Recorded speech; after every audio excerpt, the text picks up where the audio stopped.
பர்திமேயு சுவிசேஷ ஊழியங்கள் வழங்கும் நற்செய்தி நேரம். தேவ செய்தி பாஸ்டர் ஆர். அகஸ்டின். இந்த நாளிலே எல்லா மனுஷருக்கும் பயம் உண்டு. நான் சொல்லி வரேன், பயம் யார் யாருக்கு உண்டு? சிலருக்கு கடனை குறித்த பயம் உண்டு, சிலருக்கு நோயை குறித்த பயம் உண்டு, சிலருக்கு திடீர்னு ஒரு காட்சியை கண்டா கூட பயம் உண்டு. உங்கள் வேதத்தில் பாருங்க, ஒரு மனுஷன் சாதாரண மனுஷன் இல்லை, அவனை குறித்து நாம் தியானிக்க போகிறோம். உங்கள் வேத புஸ்தகத்தை லூக்கா எழுதின சுவிசேஷம் 1 அதிகாரம் 12 14 வரை.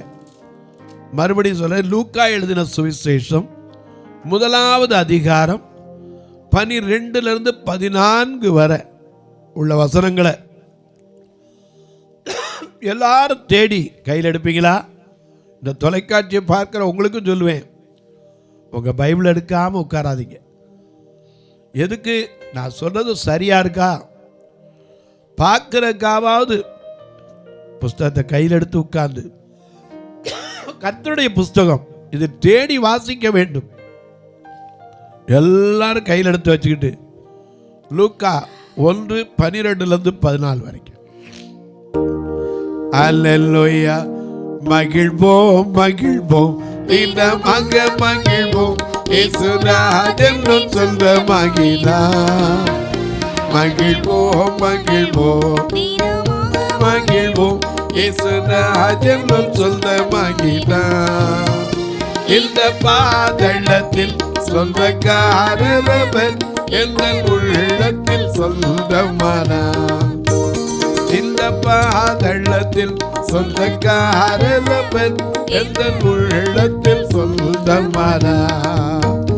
ஆனந்தமே பரமானந்தமே, இது மாபெரும் பாக்கியமே.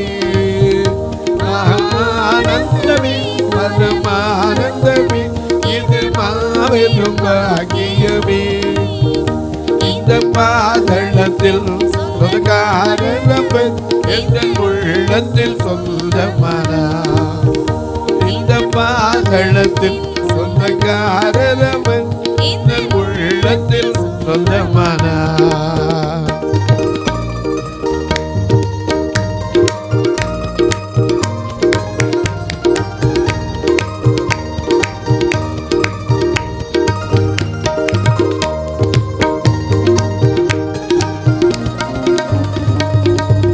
சின்னஞ்சிறு வயதில் என்னை குறித்து விட்டார், தூரம் போய் இன்னும் கண்டு கொண்டார். சின்னஞ்சிறு வயதில் என்னை குறித்து விட்டார், தூரம் போய் இன்னும் கண்டு கொண்டார். தமது ஜீவனை எனக்கும் அழைத்து ஜீவன் பெற்றுக்கொள் என்று உரைத்தார். தமது ஜீவனை எனக்கும் அழைத்து ஜீவன் பெற்றுக்கொள் என்று உரைத்தார். ஆனந்தமே பரமானந்தமே, இது மாபெரும் பாக்கியமே.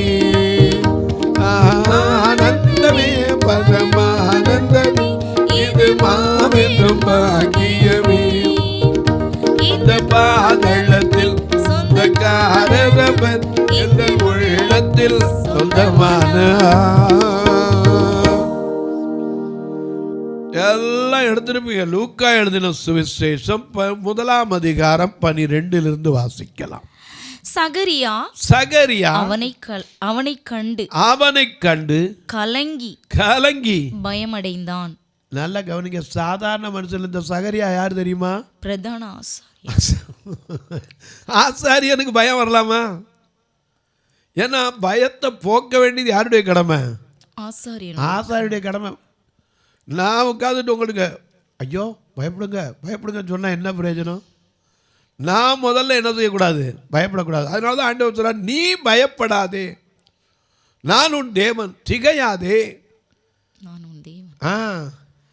வேணா, நீ பயப்படாதே, நான் உனக்கு துணை நிற்கிறேன், திகையாதே, நான் உன் தேவன், நான் உன்னை பலப்படுத்தி சகாயம் பண்ணுவேன். முதல்ல பலப்படுத்துறது யாரை பலப்படுத்தணும்?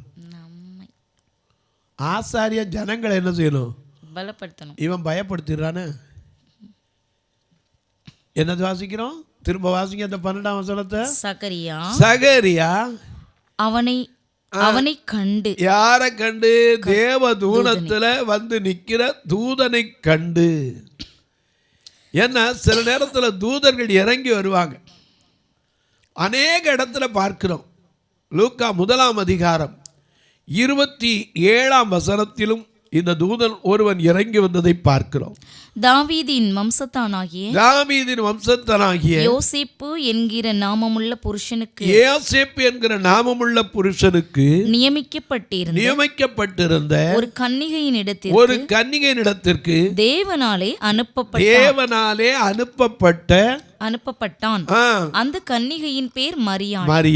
அவள் இருந்த வீட்டில் தேவதூதன் பிரவேசித்து கிருபை பெற்றவளே வாழ்க, கர்த்தர் உன்னுடனே இருக்கிறார், ஸ்திரீகளுக்குள்ளே ஆசீர்வதிக்கப்பட்டவள் என்றான். அவளோ அவனை கண்டு அவன் வார்த்தையினால் கலங்கி இந்த வாழ்த்துதல் எப்படிப்பட்டதோ என்று சிந்தித்துக் கொண்டிருந்தாள். தேவதூதன் அவளை நோக்கி, மரியாளே பயப்படாதே, நீ தேவனிடத்தில் கிருபை பெற்றாய். இதோ நீ கர்ப்பவதியாகி ஒரு குமாரனை பெறுவாய். இயேசு என்று பெயரிடுவாயாக. அவர் பெரியவராய் இருப்பார். உன்னதமானவருடைய குமாரன் எனப்படுவார். கர்த்தராகிய தேவன் அவருடைய பிதாவாகிய தாவீதின் சிங்காசனத்தை அவருக்கு கொடுப்பார் என்று சொன்னார். உடனே மரியாள் என்ன சொன்னா? இது எப்படியாகும் புருஷனே அறியேனே என்றாள். அதற்கு தேவதூதன் அவளுக்கு பிரதியுத்தரமாக, பரிசுத்த ஆவி உன்மேல் வரும், உன்னதமானவருடைய பலன் உன்மேல் நிழலிடும், ஆதலால் உன்னிடத்தில் பிறக்கும் பரிசுத்தம் உள்ளது தேவனுடைய குமாரன் எனப்படுவான். இதோ உனக்கு இனத்தாளாய் எலிசபெத்துக்கு இது 6ஆம் மாதம் வயதிலே ஒரு புத்திரனை கர்ப்பந்தரித்திருக்கிறாள். மலடி என்னப்பட்ட அவளுக்கு இது 6ஆம் மாதம்னா தேவனாலே கூடாத காரியம் ஒன்றுமில்லைன்னு சொன்ன உடனே அவ அடுத்த நிமிஷம் அந்த பயத்தெல்லாம் விட்டுட்டா. என்ன சொல்றா? மரியாள், இதோ நான் ஆண்டவருக்கு அடிமை, ஆண்டவரே உன் பாதம் சரணடைந்தே, அடிமை நானையா, உனது அடிமை நானையா. ஆயிரம் துன்பங்கள் வந்தாலும் அகன்று போக மாட்டேன், உம்மை விட்டு அகன்று போக மாட்டேன். ஆண்டவரே உன் பாதம் சரணடைந்தே, அடிமை நானையா, உமது அடிமை நானையா.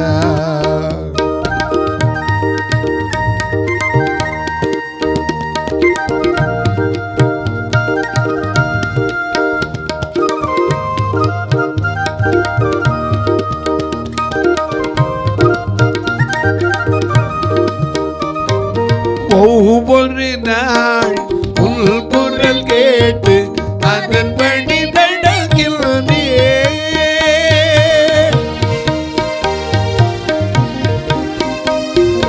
ஒவ்வொரு நாள் உன் குரல் கேட்டு அதன்படி நடக்கிறேன்.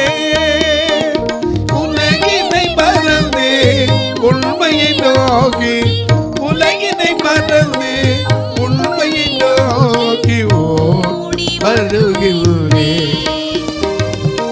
உலகினை மறந்து உண்மையை நோக்கி ஓடி வருகின்றேன். நிலவும் ஆண்டவரே உன் பாதம் சரணடைந்தே, அடிமை நானையா, உமது அடிமை நானையா.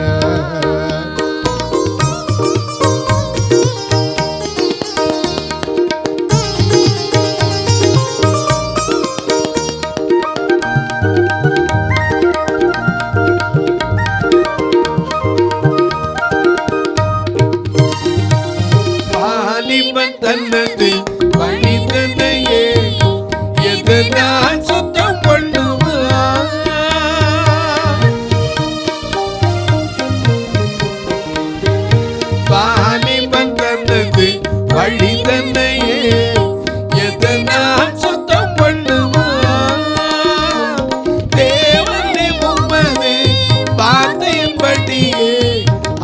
ஆண்டு கொள்வதில்லை.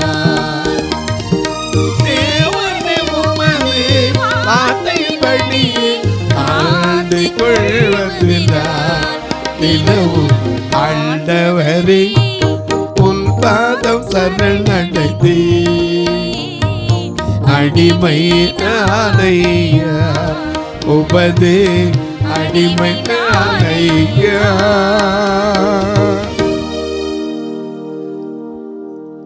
இதை கேட்ட மாத்திரத்துல ஒரு வார்த்தை பேசல. இதோ என் ஆண்டவருக்கு நானும் அடிமை. உம்முடைய கொஞ்சம் யோசிச்சு பார்த்தா நாமளா தான் என்ன இருப்போம், புருஷன் அறியலை, என்னென்ன அவமானம் வரும், என்னென்ன நிந்தை வரும், எப்படிலாம் பேசுவாங்க, அதை நினச்சி பயந்தாளா? ஆனால் ஆசாரியன் எங்கே நிற்கிறான்? தூபபீடத்தில். ஆனால் எங்கப்பா தூபபீடம்னா என்னது? ஆராதனை செய்கிற இடம், துதி செலுத்துகிற இடம். முறைமையின்படி சீட்டு பெற்று போகிறான். பல நாள் ஜெபித்த ஜபத்துக்கு வேண்டுதலுக்கு பதில் கொடுக்க வந்திருக்கார்.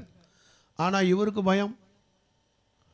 இது வரைக்கும் நான் அப்படி பார்த்ததே இல்லையே, என்ன வந்திருக்கு? எனக்கு அன்பானவர்களே, மனித வாழ்க்கையில் பயத்தை பூரண அன்பு பயத்தை புறம்பே தள்ளும். அப்போ ஆண்டவர் மேலே அவ்வளோ அன்பு அவனுக்கு இல்லையா?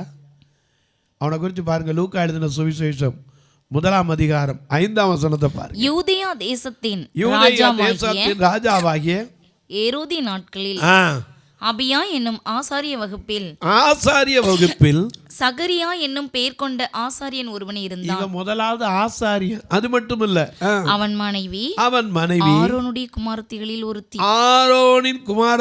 ஒருத்தி. அவள் பேர் எலிசபெத். அவர்கள் இருவரும் கர்த்தரிட்ட சகல கற்பனைகளின்படியேயும் நியமங்களின்படியேயும் குற்றமற்றவர்களாய் நடந்து தேவனுக்கு முன்பாக நீதி உள்ளவர்களாய் இருந்தார்கள். அப்பனையா இவங்களுக்கு பயம் வருது? நீதியின் மேல் பசிதாகம் உள்ளவர்கள் பாக்கியவான்கள், அவர்கள் திருப்தி அடைவார். ஏன் பயம்? அநேக நேரங்களில் நம்ம வசனம் நம்ம மனசுக்குள்ள நிற்க மாட்டேங்குது, அதுதான் பயமே வருது. வசனம் நின்றுச்சுன்னா பக்கத்தில் எது விழுந்தாலும் சரி, உன் பக்கத்தில் 1000 பேர், உன் வலதுபுறத்தில் 10,000 பேர் விழுந்தாலும் அது உன்னை அணுகாது. ஆமென். ஏன்னா துன்பங்கள் தொல்லைகள் பொல்லை சூழ்ந்து கொண்டாலும், துன்பங்கள் தொல்லைகள் பொல்லை சூழ்ந்து கொண்டாலும், அன்பு உன்னை தேற்றும் நேரம் ஆனந்தமல்லோ, அன்பு உன்னை தேற்றும் நேரம் ஆனந்தமல்லோ. சோர்ந்து போகாதே மனமே, சோர்ந்து போகாதே, போராட சோர்ந்து போகாதே மனமே, சோர்ந்து போகாதே.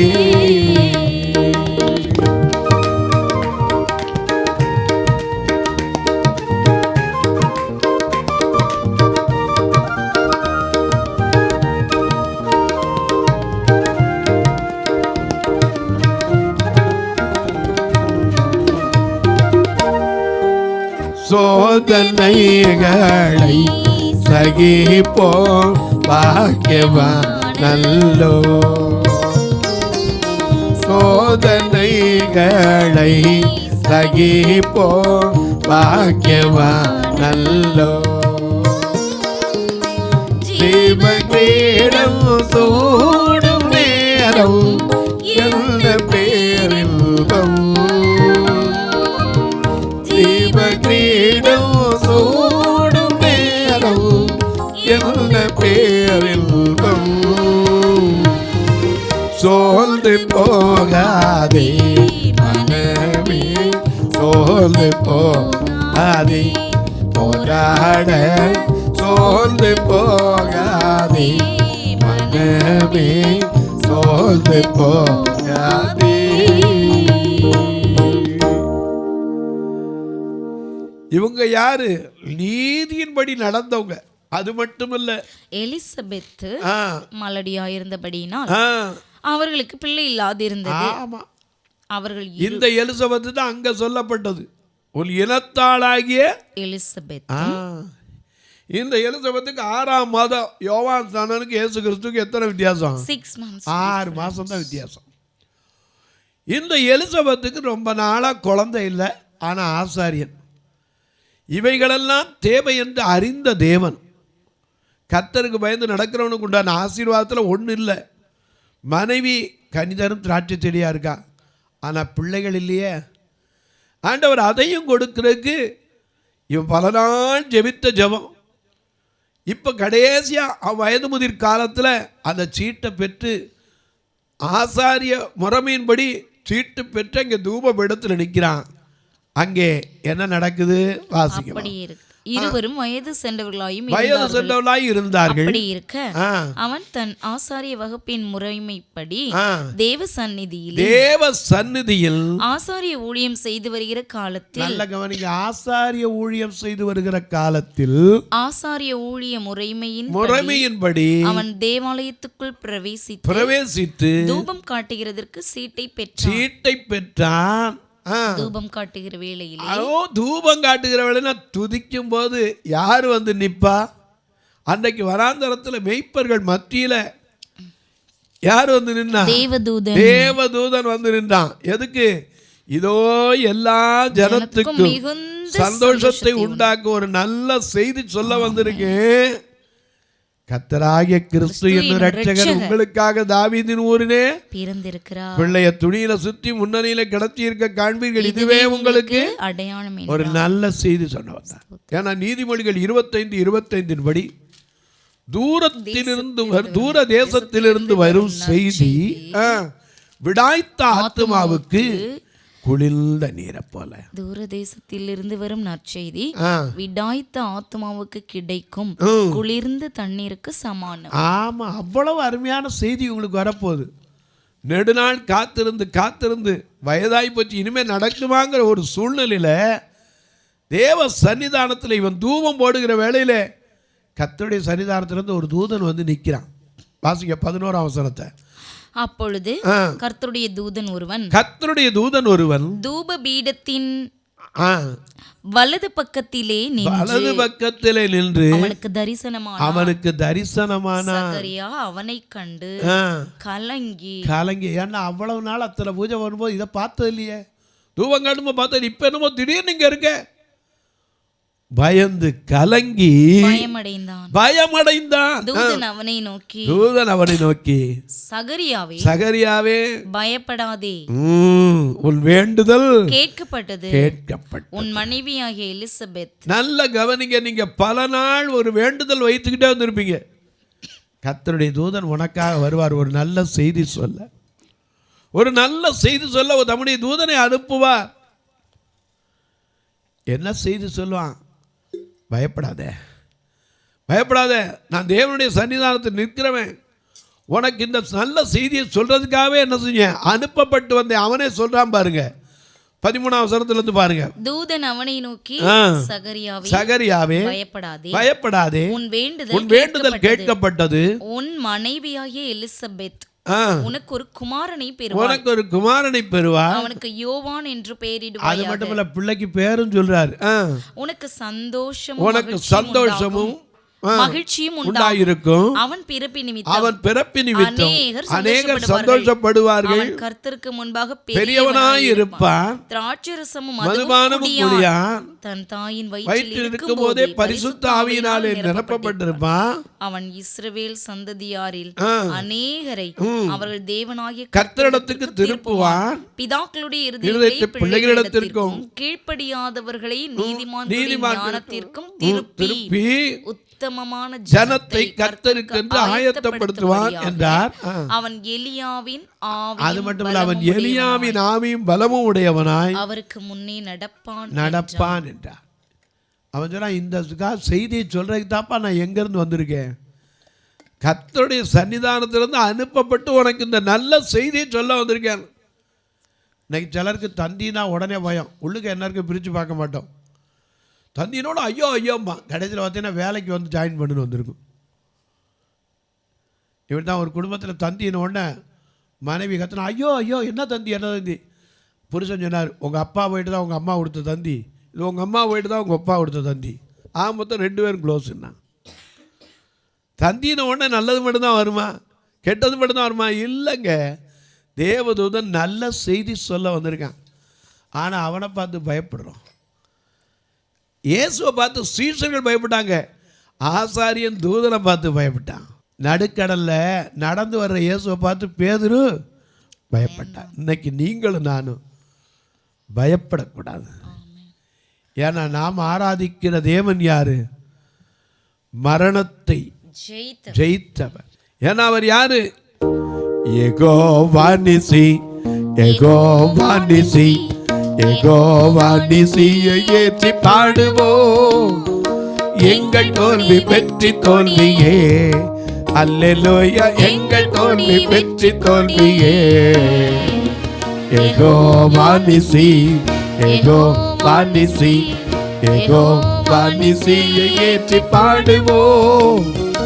எங்கள் தோல்வி வெற்றி தோல்வியே, அல்லேலூயா. எங்கள் தோல்வி வெற்றி தோல்வியே.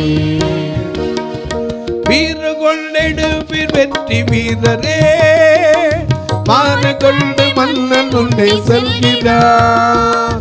வீர கொள்ளிடுவீர் வெற்றி வீரரே, மாறு கொண்டு மன்னன் உன்னை செல்கிறார்.